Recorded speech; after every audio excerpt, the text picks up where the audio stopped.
Oi. É, a notícia impressionante é a notícia que a Polícia Federal fez um relatório conclusivo sobre o Rodrigo Maia. É um relatório bastante, digamos, tem uma oportunosa ensancha, né? Afinal de contas, o Rodrigo Maia está sendo tratado como uma espécie de novo herói político brasileiro.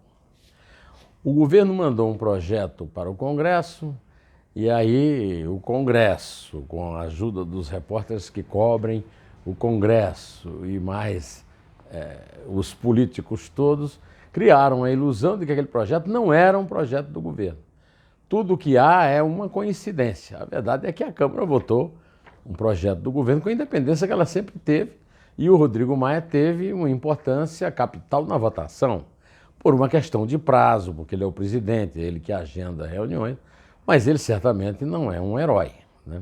Ao contrário, ele se aproveitou dessa falsa onda de heroísmo para tirar da gaveta um projeto aprovado no Senado, escrito por Renan Calheiros e Roberto Requião.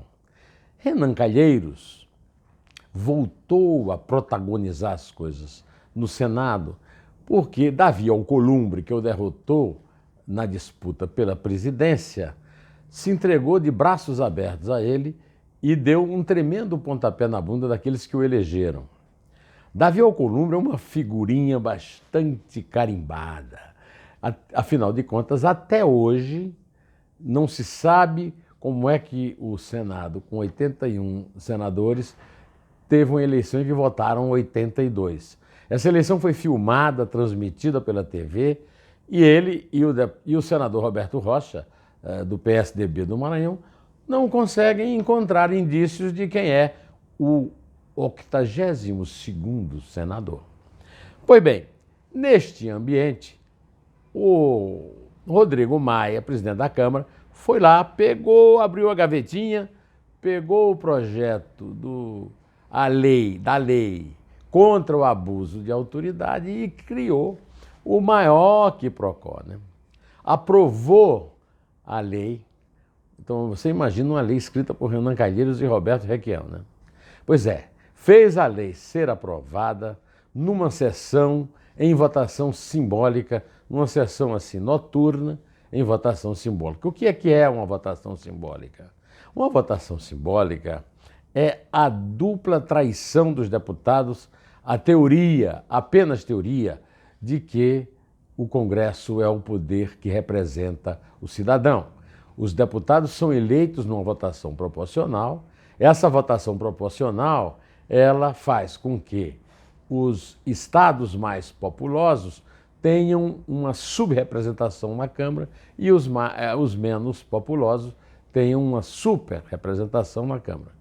Dentro desse pensamento é que estados do Norte, por exemplo, passaram, inclusive, os estados do Nordeste que mandavam no Brasil, antes da Constituição de 88, prevalecer sobre a Constituição de 46, que dava essa predominância para os representantes do Nordeste.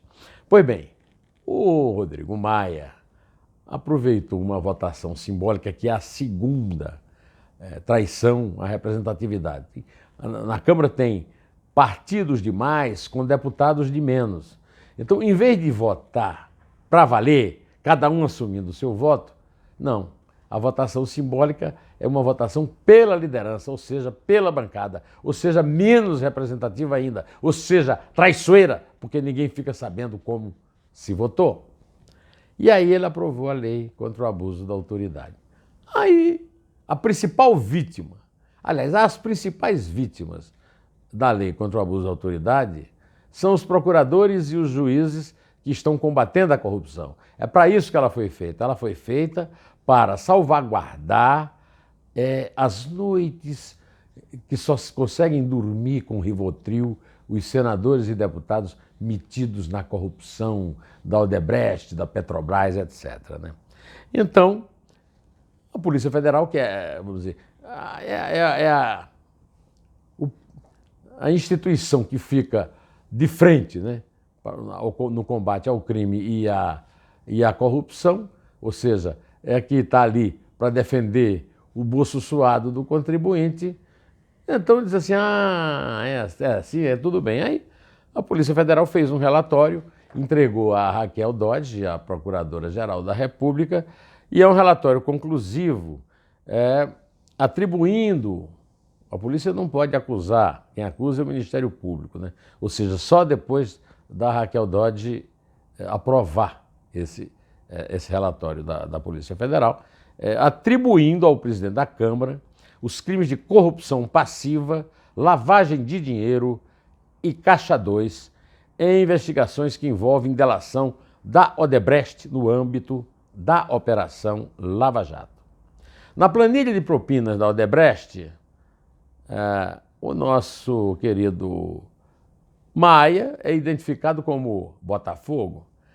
O Rodrigo Maia, como pai, é torcedor do Botafogo e, nessa condição, recebeu esse apelido. Eu já o apelidei também de Bolinha, porque ele é a cara de Bolinha, aquele personagem da história em quadrinhos criado pela Marge. Mas o apelido que pegou mesmo foi colocado pelos criadores da lista de propinas do propinoduto da Petrobras, né? Da Odebrecht, né? A Polícia Federal disse que ele teria recebido R$350 mil nas eleições de 2010 e 2014. No dia 23, o ministro do Supremo, Edson Fachin, que é o relator da Lava Jato, deu 15 dias para a Procuradora-Geral Raquel Dodge decidir se vai oferecer denúncia ou não. Ela também pode devolver com solicitação para mais novas investigações da Polícia Federal. O relatório do dia 22 é assinado pelos delegados Bernardo Guidali Amaral e Orlando Cavalcante Neves Neto. O Rodrigo Maia hoje é a peça mais importante da política brasileira. É a rainha do tabuleiro de xadrez. Portanto, essa notícia é uma notícia muito importante. Só que tem uma coisa, ele tem foro privilegiado. Renan Calheiros, que é o autor principal da Lei contra o Abuso de Autoridade, tem 18 inquéritos no Supremo. Ele vai inaugurar um aí, se a Raquel Dodge devolver pedindo e o Edson Fachin aceitar, né? Então aí tem que passar por cima do foro privilegiado, que ele engana os tolinhos que acreditam nele, dizendo que está votando uma lei para acabar com o foro privilegiado. Bom, a respeito ainda dessa questão da roubalheira, é bom lembrar que a delação de Palocci, essa é a verdadeira delação do fim do mundo. Ou como definiu o antagonista, a delação amazônica, né? Pegando essa onda do incêndio aí, né? Pegou o empresariado e até os advogados. E olha que só uma pequena parte foi divulgada, viu? O plano dos envolvidos na delação e do PT para abafar as consequências da delação de Palocci, eu já revelei na Rádio Eldorado, no meu programa de manhã, das 7h30 às 8h. Vão acusar o Palocci de ter cometido o crime de denunciação caluniosa, previsto no artigo 339 do Código Penal. Para quem não ouviu o meu comentário na Rádio Eldorado ontem, explico de novo. É quando alguém mobiliza a máquina estatal para fazer uma denúncia que sabe que é falsa. O que tem de novo na 64ª operação da Lava Jato foi a busca e apreensão no edifício do antigo escritório do advogado de Palocci, José Roberto Batóquio, hoje advogado do Lula, e também líder político do PDT, partido escravo, vassalo do PT, baseado em planilhas, e-mails e nas delações dos executivos da Odebrecht. Foi dado o primeiro passo contra os advogados. Se o Lula voltar, eu falei na Rádio Eldorado hoje, e essa probabilidade existe, olhem para a Argentina. O Palocci corre grande risco de voltar para a prisão. E o seu advogado, Tracy Reynolds, é bem capaz de ser condenado como copartícipe. Os dois serão acusados de denunciação caluniosa com pena de prisão de 3 a 8 anos. Já quem tem foro privilegiado está bem amparado pela lei e pelo STF.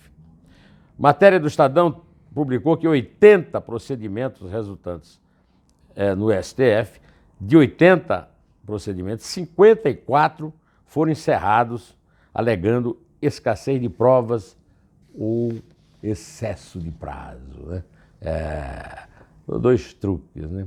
Das delações do fim do mundo, da Odebrecht, 310 procedimentos foram abertos e 240 foram distribuídos para a justiça de outros estados.